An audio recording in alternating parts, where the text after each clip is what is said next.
referência do Museu da Bolsa do Brasil, MUB3. Entrevista com o senhor Eusíris Amalfi, realizada em 10 de novembro de 2023. Eusíris é um homem branco, alto, cabelos grisalhos, olhos azuis e veste uma camisa verde.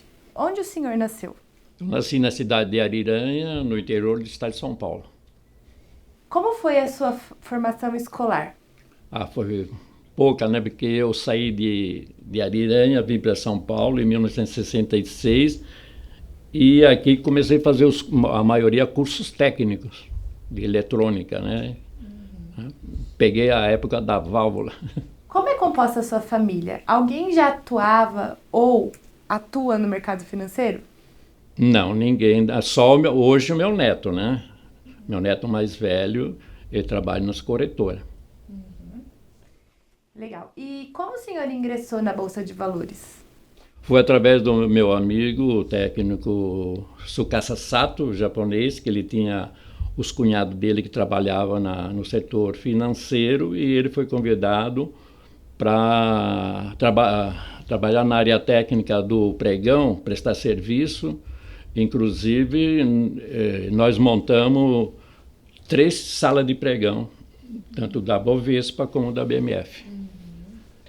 Legal. E quando o senhor atuou na Bolsa, o senhor trabalhava em outras empresas também, ao mesmo tempo? Ou só aqui? E o senhor passou por outras empresas do mercado financeiro também? Ou foi só a Bolsa? Não, eu trabalhei em outras empresas. Inclusive, eu comecei a trabalhar... O primeiro trabalho que eu tive aqui em São Paulo foi de eletricista. Depois na área técnica. Aí depois, quando nós mudamos para 15 de novembro de 92, a Bovespa mandou uma circular para todas as corretoras me indicando, porque na época não existia monitores de computador de tamanho grande, era todo pequeno. Então, eu adaptava as TV de 20 e 26 polegadas, aquelas TV de tubo antiga, analógica, para monitor de computador na época. E eu convertia as TV para as corretoras. Converti em uma média de 4.000 TVs. Quanto tempo o senhor atuou na Bolsa? Este ano, 38 anos. E quais eram as suas principais responsabilidades aqui? Olha, no início eu não tinha contrato, né, fixo para trabalhar aqui dentro. Eu prestava serviço por chamada. Eu mandava a minha proposta, a Bolsa aceitava e eu executava o serviço técnico. Então o senhor foi prestador durante os 38 anos? 38 anos. E em quais prédios o senhor atuou? Eu atuei na rua Alves Penteado, na Praça Antônio Prado, né, que foi o primeiro pregão aqui da BMF, né, e na 15 de novembro. O senhor consegue pontuar para a gente quais eram as principais diferenças entre esses prédios no contexto da tecnologia? Olha, na tecnologia, o que é uma mais antiga, mais assim, bem analógica, foi na Árvore Penteado, né? Porque a Bolsa mudou lá em 72, saiu do pátio do colégio, foi para lá em 72 e os equipamentos eram aqueles, né? Você imagina, né? A resolução de um monitorzinho era 320 por 240, né? Hoje, milhões de pontos, né, pixel, né? E quando mudou em 92 para 15 de novembro, né, já começou o sistema VGA, né, que aí passou para 640, 480 a resolução e 256 cores só. Hoje é tudo, né, tem milhões de cores, então era limitado. De maneira geral, quais são as suas memórias sobre o pregão Viva Voz?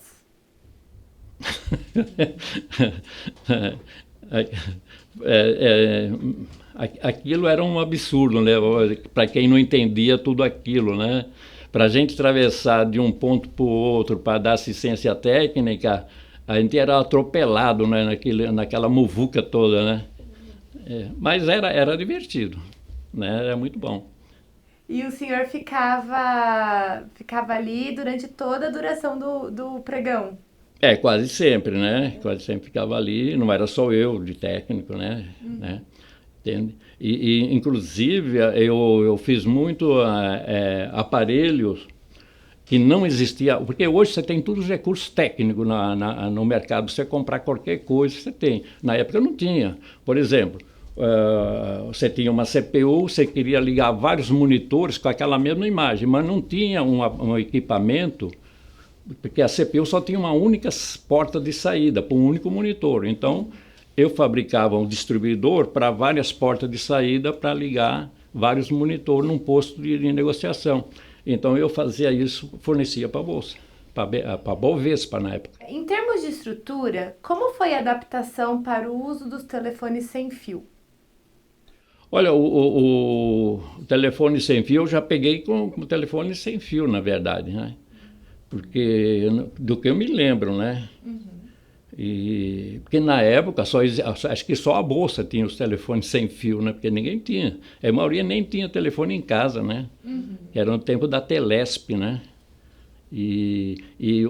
Aqui na 15 de novembro, os receptores dos microfones sem fio ficavam atrás do painel. Que ainda era aquele painel de chapinha, né? Que nem no aeroporto existia, não era LED, não existia o LED, né? E os receptores com a anteninha, acho que uns 2.000 receptores ficavam lá atrás, e os operadores com os telefones sem fio dentro da sala do pregão ali.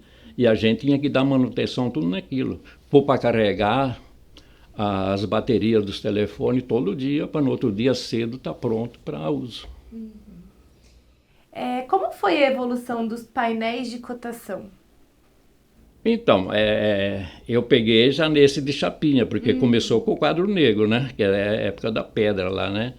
Mas na Alves Penteado já era um painel canadense, né? Que era aquela chapinha que só tinha, parece, 4 cores, né? Vermelho, preto, amarelo e branco. Deve ter foto aqui, dá para ver daquele tempo.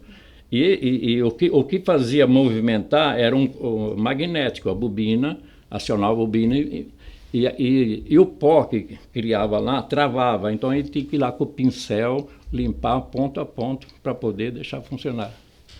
E aquele painel foi transferido para 15 de novembro em 92, né? Depois, no final de 93, veio o primeiro painel de LED bicolor, né? Não existia o LED azul ainda. Então só tinha 2 cores, o vermelho e o verde. Com a fusão dessas 2 cores, fazia o laranja. Você pode ver que aqueles painéis antigos não tinha cor branca, nada. Só tinha o vermelho, verde e laranja. Inclusive eu tenho parte desse painel comigo. E aí, no prédio da 15, então, primeiro foi o painel de chapinha, depois ele foi substituído pelo primeiro painel de LED, que é desse bicolor. Isso. E aí teve mais algum outro? Sim, como teve o outro, foi já com a bolsa aberta para o público, né, que já tinha terminado o Viva Voz. Eu não sei se foi 2005. Eu não sei, foi que o ano 2000, no momento eu não tenho a data aqui, né? E era um painel também limitado, né? Que era 5 milímetros LED, né? Hoje acho que é 007, alguma coisa assim, né?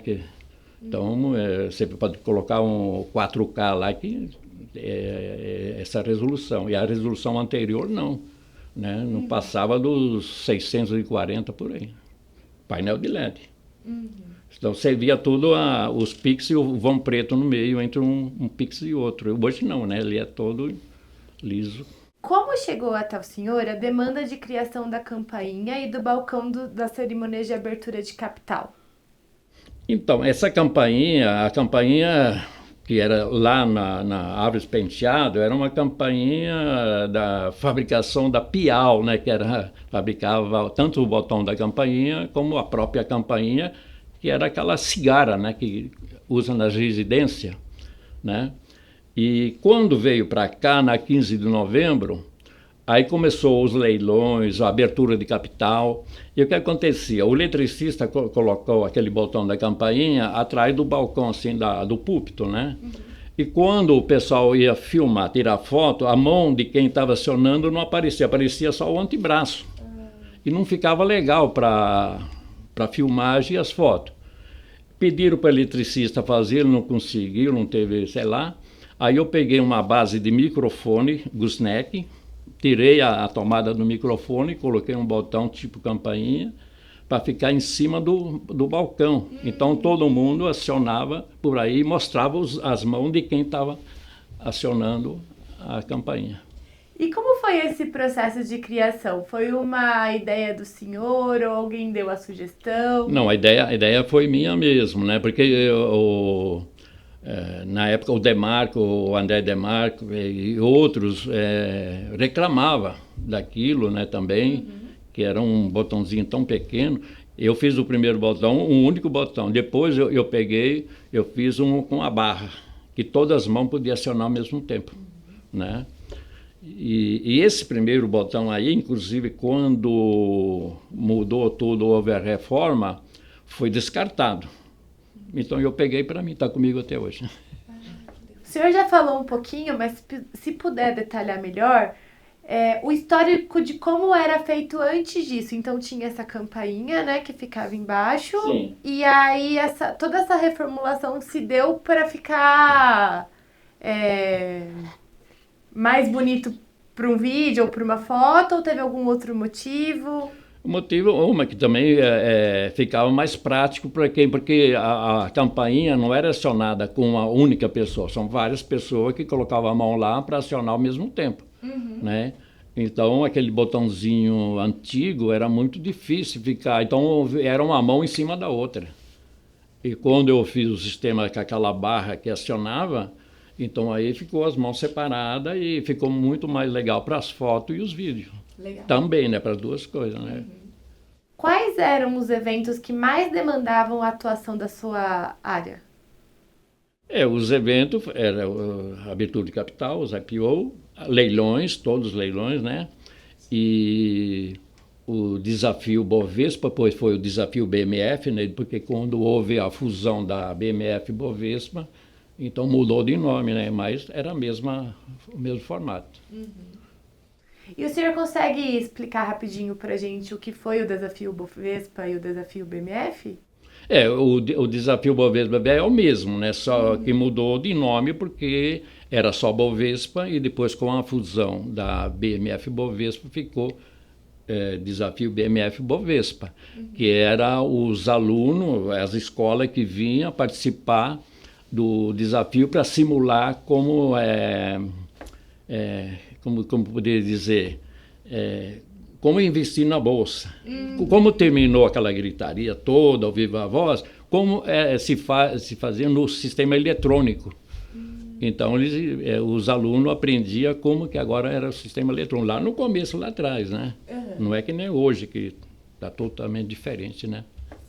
Se o senhor pudesse elencar eventos importantes que participou, como seria? Quais foram os leilões mais emblemáticos, processos de privatização? Foram muito. O que mais coisa foi inclusive, a rua toda aqui ficou cheia, né? Putz, e agora lembrar o nome? O Banco do Brasil foi mas não foi tanto, né? Teve outros, por aeroportos, portos, aeroporto, estrada, são muito. Inclusive, eu tenho mais ou menos uns 600 DVD gravados de todos esses leilões, dos eventos. Não só de leilões, mas de todos os eventos. Porque na época quem gravava os eventos era eu. Sim. E aconteceu alguma história interessante, assim, que o senhor tem recordação? A única história é recente, né? Do governador atual do estado, que era um ministro, né? Quebrou todos os martelos que batia no leilão, né?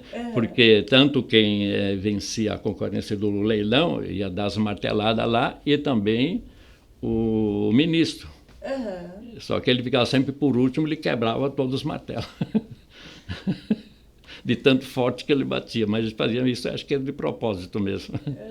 Como o senhor, enquanto profissional da área de tecnologia, se adequou às mudanças tecnológicas? Eu fiz muito curso, né? Ia mudando. Peguei lá do tempo da válvula, montei transmissor, rádio, televisor. Depois veio a TV a cores, tive que fazer curso de TV a cores. E vim vindo. Depois o sistema digital e acompanhando sempre. É como a medicina, né? Um médico que não acompanha, ele fica totalmente desatualizado.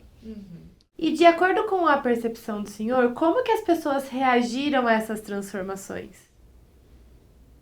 Olha, eu acho que foi natural, né? Porque você pode ver que hoje a coisa vai mudando e cada vez coisas novas e tal, vai se adequando às tecnologias. Sim. Mas o senhor sentiu algum tipo de resistência, assim, principalmente ali no final do pregão Viva Voz? Ah, sim, inclusive os operadores, nossa, no último pregão, então, foi um choro só, né? Né? E amava fazer aquilo, né? E a tecnologia acabou com aquilo, né? Você vê, né? Com 1.200 operadores, bateram o recorde de negócio no único dia, 25 mil. Hoje está milhões, né? Então não era mais possível trabalhar daquela forma, né? E para eles era a vida deles aquilo, né? E perdeu tudo. A gente gostaria que o senhor compartilhasse com a gente alguma história marcante ou algum momento que impactou a sua vida ou a sua carreira enquanto o senhor atuou aqui na Bolsa de Valores. Olha, desde quando eu comecei a trabalhar na Bolsa, para mim mudou tudo. Porque eu que vim lá do interior da roça, eu nasci na roça, eu trabalhei na lavoura. Vim para São Paulo, aprender a tecnologia e tudo. Quando comecei a trabalhar na Bolsa, para mim, né, foi o máximo. Isso aí não esqueço nunca.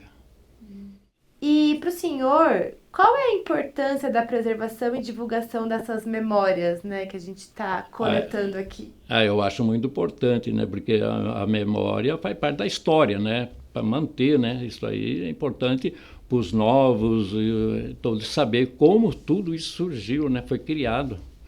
Porque hoje você tem tudo na mão, é fácil, porque dentro de um celular você tem o mundo, e lá atrás você não tinha nada. Então, em nome do Centro de Referência, eu agradeço a sua participação e as suas contribuições para o programa de História Oral. Eu que agradeço. Obrigado.